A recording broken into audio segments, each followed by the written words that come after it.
Let's just do this shit.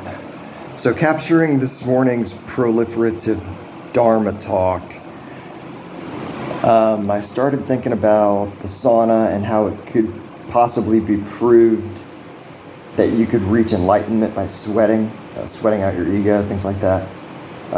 Akin or similar to, in logic, like an emotion model where you can, cry out all your tears or something like that, and so I was thinking about that, and then different ways to prove it. The Dhamma is proved by radiance, actually. The radiance of the teacher. There's a glare that I'm seeing from the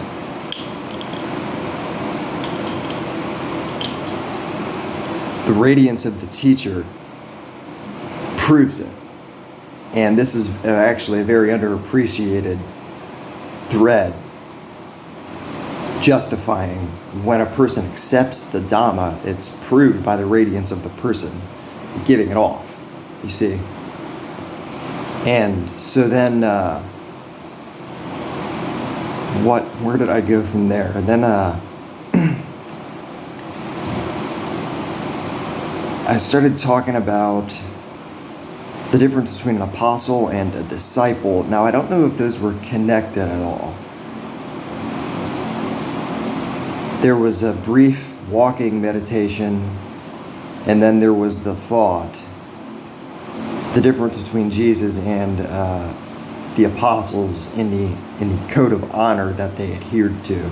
So before he is betrayed, he has that Dhamma talk with them, and he explains to them, I called you, you did not call me. So for whatever amount of time they are gathered together, the disciples, at the time before Jesus left, they were disciples. After he left, they were apostles. And so he said, it is for your benefit that I go. If I do not go, the Holy Spirit will not come. That's what made them apostles. That's the difference. So now Jesus establishes the chain of command here, and he says, I called you, you didn't call me. And the disciples honoring him is what enables their reception to later statements that he issues, that he has overcome the world and such. If you honor him, then there is something very meaningful there. This is a dangerous place, okay? Oh, you don't have any idea how bad it's about to be. Wait like 3 hours to see the company that I'm expecting. Things are gonna get real bad real quick, man. And it's not anything that is taken lightly. And so I remember I was proliferating that speaking in tongues. That's something that Jesus could have done with the apostles, and maybe only a few of them understood the teaching. Maybe he didn't give the teaching to all of them. And then there is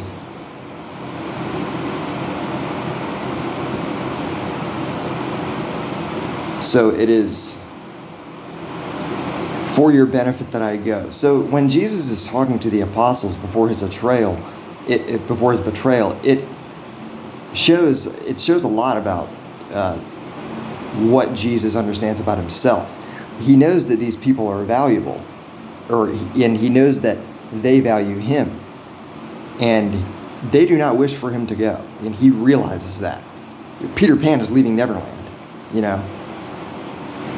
and so this is kind of a big deal, like this is the biggest deal that the apostles are. This is probably the defining moment of their existence on this planet, is when Jesus is telling them that he's leaving, and so they're going to have to make it without him. Now he says, it is for your benefit that I go. If I do not go, the Holy Spirit will not come. What makes you honor me, you're going to get it. But you're not going to get it. What it is that you honor and what it is that you seek by honoring me, you're not going to get it unless I leave. Now, this is dangerous. the way that these guys are living their lives. This is life and death situations. I mean, people die in the New Testament a lot.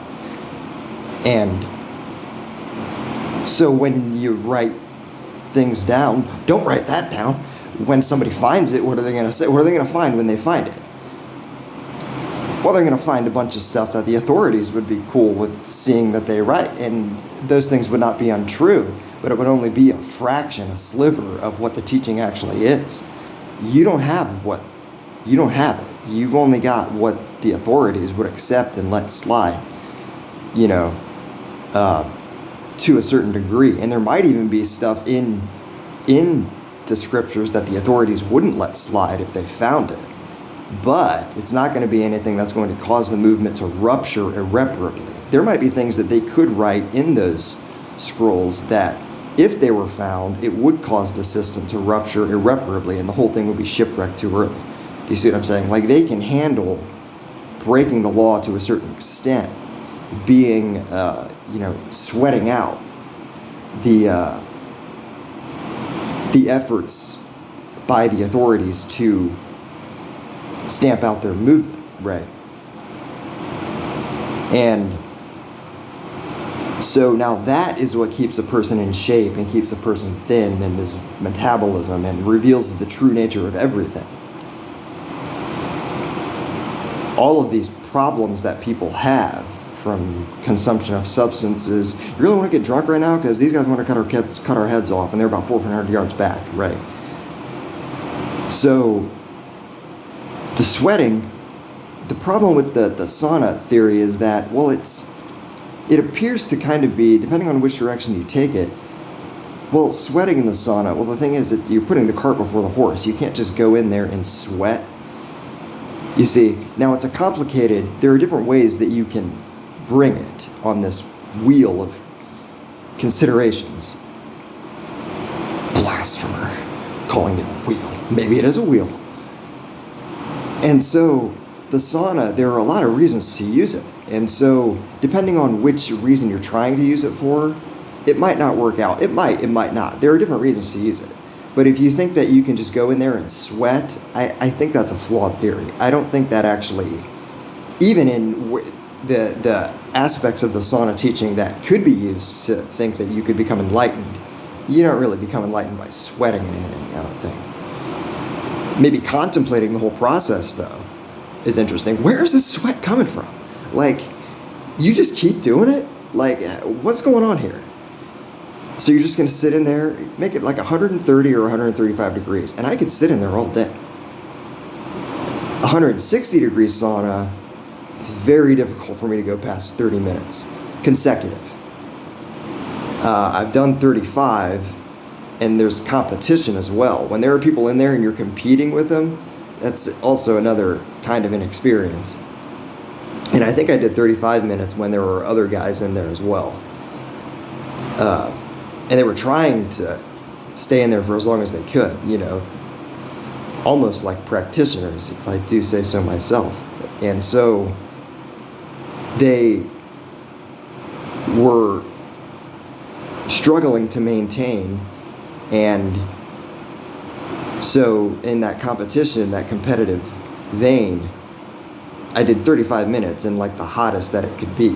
It's what I understand. And so now the sauna is going to be, well, the Buddha gave instructions on how to build one. We should expect that there's actually quite a bit going on here. How much time are we at?